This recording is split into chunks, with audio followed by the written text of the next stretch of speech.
Raya. Seronoknya sapu-sapu sampah. Woi, makcik. Apa kau nak lagi monyet? Tuan Haji ada kat rumah tak? Mesti ada. Dah. Cepatlah masuk. Woi. Hai Tuan Haji. Apa khabar? Oh, hai monyet. How are you? Okey, duduk. Tak apa. Saya kejap ni. Nah, saya beri McD daripada timur. McD? Pas sini. Wah, sedap ni McD ni. Mau macam tai ayam hampa. Woi makcik. Kalau tak suka, tak payah makan. Pasal. Oh, takutnya. Pergilah berambus. Jangan kau makcik. Dah pendek. Jangan kau gemuk dah. Bagi benda bukan-bukan.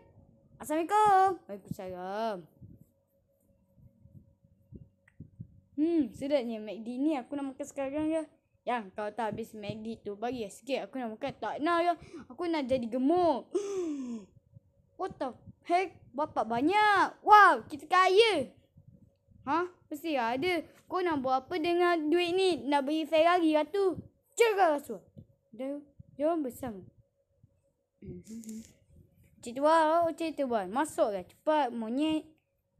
Apa khabar? Kau lagi. Duduk. Nah, ambil tai ayam ni. Rasa macam memek. Mana ada? Saya makan okey je. Kau jangan nak scam aku. Ambil bagi. Tapi Tuan Haji, aku cakap tak nak. Beri yang makan yang macam KFC ke, Burger King ke. Ya, Tuan Haji. Mahal aku beri. Korang jangan makan McD rasa macam tai angsa. Jangan makan Ingat.